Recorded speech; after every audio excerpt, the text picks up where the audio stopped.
بسم الله الرحمن الرحيم. تبارك الذي بيده الملك وهو على كل شيء قدير، الذي خلق الموت والحياة ليبلوكم أيكم أحسن عملا وهو العزيز الغفور، الذي خلق 7 سماوات طباقا ما ترى في خلق الرحمن من تفاوت، فارجع البصر هل ترى من فطور، ثم ارجع البصر كرتين ينقلب إليك البصر خاسئا وهو حسير، ولقد زينا السماء الدنيا بمصابيح وجعلناها رجوما للشياطين وأعتدنا لهم عذاب السعير، وللذين كفروا بربهم عذاب جهنم وبئس المصير. إذا ألقوا فيها سمعوا لها شهيقا وهي تفور، تكاد تميز من الغيظ، كلما ألقي فيها فوج سألهم خزنتها ألم يأتكم نذير، قالوا بلى قد جاءنا نذير، فكذبنا وقلنا ما نزل الله من شيء إن أنتم إلا في ضلال كبير، وقالوا لو كنا نسمع أو نعقل ما كنا في أصحاب السعير، فاعترفوا بذنبهم فسحقا لأصحاب السعير. إن الذين يخشون ربهم بالغيب لهم مغفرة وأجر كبير، وأسروا قولكم أو اجهروا به إنه عليم بذات الصدور، ألا يعلم من خلق وهو اللطيف الخبير. هو الذي جعل لكم الأرض ذلولا فامشوا في مناكبها وكلوا من رزقه وإليه النشور. أأمنتم من في السماء أن يخسف بكم الأرض فإذا هي تمور، أم أمنتم من في السماء أن يرسل عليكم حاصبا، فستعلمون كيف نذير. ولقد كذب الذين من قبلهم فكيف كان نكير. أولم يروا إلى الطير فوقهم صافات ويقبضن ما يمسكهن إلا الرحمن إنه بكل شيء بصير. أمن هذا الذي هو جند لكم ينصركم من دون الرحمن إن الكافرون إلا في غرور. أمن هذا الذي يرزقكم إن أمسك رزقه بل لجوا في عتو ونفور. أفمن يمشي مكبا على وجهه أهدى أم من يمشي سويا على صراط مستقيم. قل هو الذي أنشأكم وجعل لكم السمع والأبصار والأفئدة قليلا ما تشكرون. قل هو الذي ذرأكم في الأرض وإليه تحشرون. ويقولون متى هذا الوعد إن كنتم صادقين. قل إنما العلم عند الله وإنما أنا نذير مبين. فلما رأوه زلفة سيئت وجوه الذين كفروا وقيل هذا الذي كنتم به تدعون. قل أرأيتم إن أهلكني الله ومن معي أو رحمنا فمن يجير الكافرين من عذاب أليم. قل هو الرحمن آمنا به وعليه توكلنا فستعلمون من هو في ضلال مبين. قل أرأيتم إن أصبح ماؤكم غورا فمن يأتيكم بماء معين. بسم الله الرحمن الرحيم. إذا وقعت الواقعة ليس لوقعتها كاذبة خافضة رافعة.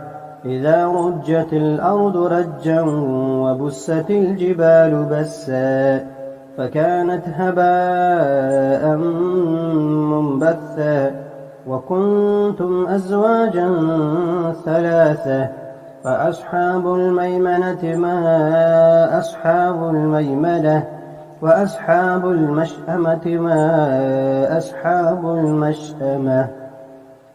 والسابقون السابقون أولئك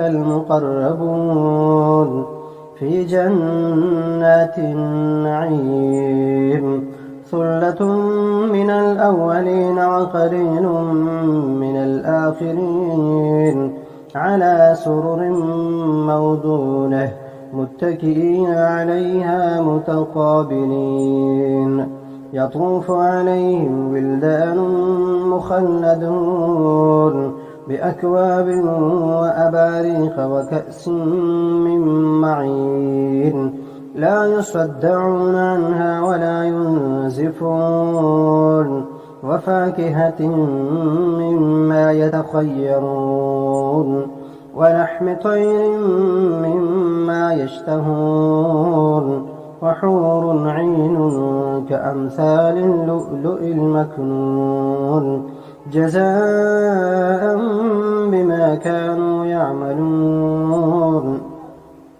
لا يسمعون فيها لغوا ولا تأثيما إلا قيلا سلاما سلاما وأصحاب اليمين ما أصحاب اليمين في سدر مخضود وطلح منضود وظل ممدود وماء مسكوب وفاكهة كثيرة لا مقطوعة ولا ممنوعة وفرش مرفوعة إنا أنشأناهن إن شاء فجعلناهن أبكارا عربا أترابا لأصحاب اليمين ثلة من الأولين وثلة من الآخرين وأصحاب الشمال ما أصحاب الشمال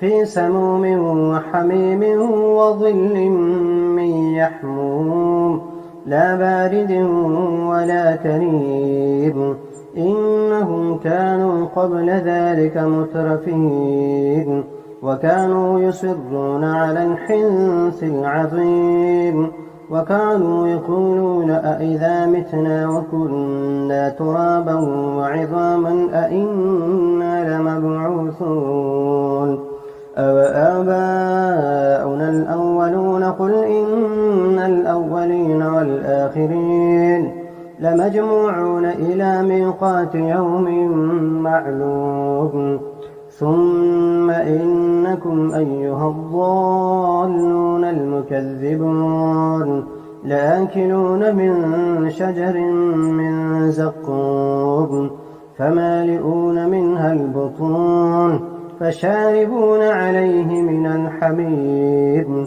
فشاربون شرب الهيم هذا نزلهم يوم الدين نحن خلقناكم فلولا تصدقون أفرأيتم ما تمنون أأنتم تخلقونه أم نحن الخالقون نحن قدرنا بينكم الموت وما نحن بمسبوقين على أن نبدل أمثالكم وننشئكم فيما لا تعلمون ولقد علمتم النشأة الأولى فلولا تذكرون أفرأيتم ما تحرثون أأنتم تزرعونه أم نحن الزارعون لو نشاء لجعلناه حطاما فظلتم تفكهون إنا لمغرمون بل نحن محرومون أفرأيتم الماء الذي تشربون أأنتم أنزلتموه من المزن أم نحن المنزلون لو نشاء جعلناه أجاجا فلولا تشكرون أفرأيتم النار التي تورون أأنتم أنشأتم شجرتها أم نحن المنشئون نحن جعلناها تذكرة ومتاعا للمقوين فسبح باسم ربك العظيم. فلا أقسم بمواقع النجوم وإنه لقسم لو تعلمون عظيم. إنه لقرآن كريم في كتاب مكنون لا يمسه إلا المطهرون تنزيل من رب العالمين. أفبهذا الحديث أنتم مدهنون وتجعلون رزقكم أنكم تكذبون. فلولا إذا بلغت الحلقوم وأنتم حينئذ تنظرون ونحن أقرب إليه منكم ولكن لا تبصرون. فلولا إن كنتم غير مدينين ترجعونها إن كنتم صادقين. فأما إن كان من المقربين فروح وريحان وجنة نعيم. وأما إن كان من أصحاب اليمين فسلام لك من أصحاب اليمين. وأما إن كان من المكذبين الضالين فنزل من حميم وتصلية جحيم. إن هذا لهو حق اليقين. فسبح باسم ربك العظيم. بسم الله الرحمن الرحيم. الرحمن علم القرآن خلق الإنسان علمه البيان. الشمس والقمر بحسبان والنجم والشجر يسجدان. والسماء رفعها ووضع الميزان ألا تطغوا في الميزان وأقيموا الوزن بالقسط ولا تخسروا الميزان. والأرض وضعها للأنام فيها فاكهة والنخل ذات الأكمام والحب ذو العصف والريحان. فبأي آلاء ربكما تكذبان. خلق الإنسان من صلصال كالفخار وخلق الجان من مارج من نار. فبأي آلاء ربكما تكذبان. رب المشرقين ورب المغربين. فبأي آلاء ربكما تكذبان. مرج البحرين يلتقيان بينهما برزخ لا يبغيان. فبأي آلاء ربكما تكذبان. يخرج منهما اللؤلؤ والمرجان. فبأي آلاء ربكما تكذبان. وله الجوار المنشآت في البحر كالأعلام. فبأي آلاء ربكما تكذبان. كل من عليها فان ويبقى وجه ربك ذو الجلال والإكرام. فبأي آلاء ربكما تكذبان. يسأله من في السماوات والأرض كل يوم هو في شأن. يسأله من في السماوات والأرض كل يوم هو في شأن. فبأي آلاء ربكما تكذبان. سنفرغ لكم أيها الثقلان فبأي آلاء ربكما تكذبان يا معشر الجن والإنس إن استطعتم أن تنفذوا من أقطار السماوات والأرض فانفذوا لا تنفذون إلا بسلطان فبأي آلاء ربكما تكذبان يرسل عليكما شواظ من نار ونحاس فلا تنتصران فبأي آلاء ربكما تكذبان فإذا انشقت السماء فكانت وردة كالدهان فبأي آلاء ربكما تكذبان فيومئذ لا يسأل عن ذنبه إنس ولا جان فبأي آلاء ربكما تكذبان يعرف المجرمون بسيماهم فيؤخذ بالنواصي والأقدام فبأي آلاء ربكما تكذبان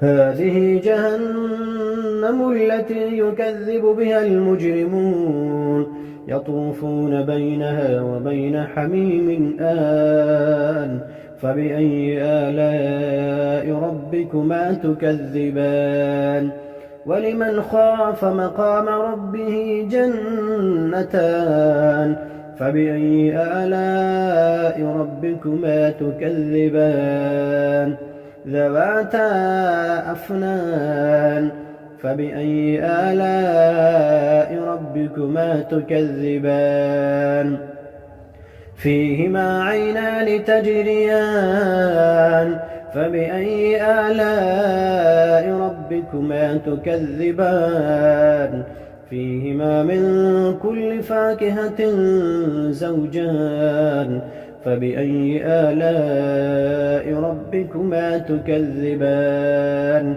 متكئين على فرش بطائنها من استبرق وجنى الجنتين دان فبأي آلاء ربكما تكذبان فيهن قاصرات الطرف لم يطمثهن إنس قبلهم ولا جان فبأي آلاء ربكما تكذبان كأنهن الياقوت والمرجان فبأي آلاء ربكما تكذبان هل جزاء الإحسان إلا الإحسان فبأي آلاء ربكما تكذبان ومن دونهما جنتان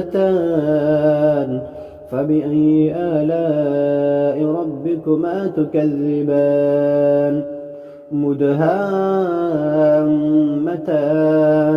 فبأي آلاء ربكما تكذبان فيهما عينان نضاختان فبأي آلاء ربكما تكذبان فيهما فاكهة ونخل ورمان فبأي آلاء ربكما تكذبان فيهن خيرات حسان فبأي آلاء ربكما تكذبان حور مقصورات في الخيام فبأي آلاء ربكما تكذبان لم يطمثهن إنس قبلهم ولا جان فبأي آلاء ربكما تكذبان متكئين على رفرف خضر وعبقري حسان فبأي آلاء ربكما تكذبان تبارك اسم ربك ذي الجلال والإكرام. بسم الله الرحمن الرحيم. ياسين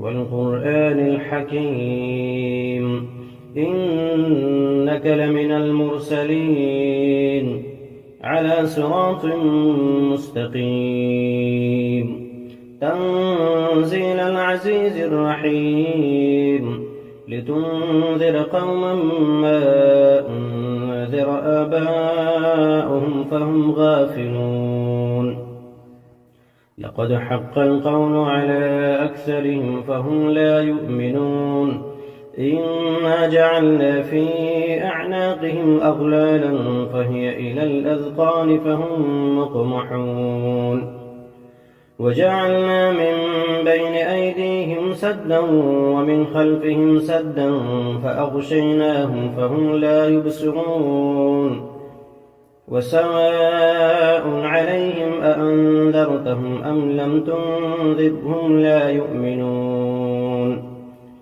إنما تنذر من اتبع الذكر وخشي الرحمن بالغيب فبشره بمغفرة وأجر كريم إنا نحن نحيي الموتى ونكتب ما قدموا وآثارهم وكل شيء أحصيناه في إمام مبين واضرب لهم مثلا أصحاب القرية إذ جاءها المرسلون إذ أرسلنا إليهم 2 فكذبوهما فعززنا بثالث فقالوا إنا إليكم مرسلون قالوا ما أنتم إلا بشر مثلنا وما أنزل الرحمن من شيء إن أنتم إلا تكذبون قالوا ربنا يعلم إنا إليكم لمرسلون وما علينا إلا البلاغ المبين قالوا إنا تطيرنا بكم لئن لم تنتهوا لنرجمنكم وليمسنكم منا عذاب أليم قالوا طائركم معكم أئن ذكرتم بل أنتم قوم مسرفون وجاء من أقصى المدينة رجل يسعى قال يا قوم اتبعوا المرسلين اتبعوا من لا يسألكم أجرا وهم مهتدون وما لي لا أعبد الذي فطرني وإليه ترجعون أأتخذ من دونه آلهة إن يردني الرحمن بضر لا تغن عني شفاعتهم شيئا ولا ينقذون إني إذا لفي ضلال مبين إني آمنت بربكم فاسمعون قيل ادخل الجنة قال يا ليت قومي يعلمون بما غفر لي ربي وجعلني من المكرمين وما أنزلنا على قومه من بعده من جند من السماء وما كنا منزلين إن كانت إلا صيحة واحدة فإذا هم خامدون يا حسرة على العباد ما يأتيهم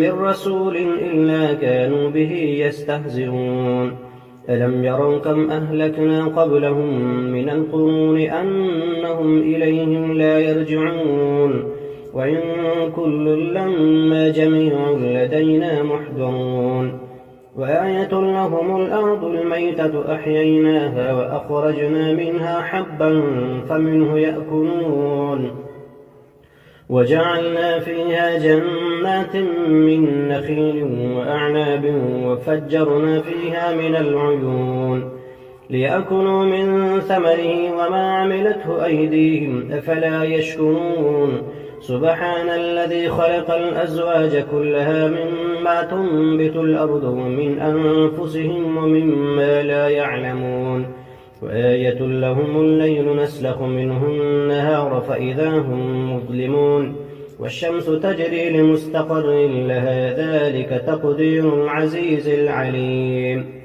والقمر قدرناه منازل حتى عاد كالعرجون القديم لا الشمس ينبغي لها أن تدرك القمر ولا الليل سابق النهار وكل في فلك يسبحون وآية لهم أنا حملنا ذريتهم في الفلك المشحون وخلقنا لهم من مثله ما يركبون وإن نشأ نغرقهم فلا صريخ لهم ولا هم ينقذون إلا رحمة منا ومتاعا إلى حين وإذا قيل لهم اتقوا ما بين أيديكم وما خلفكم لعلكم ترحمون وما تأتيهم من آية من آيات ربهم إلا كانوا عنها معرضين وإذا قيل لهم أنفقوا مما رزقكم الله قال الذين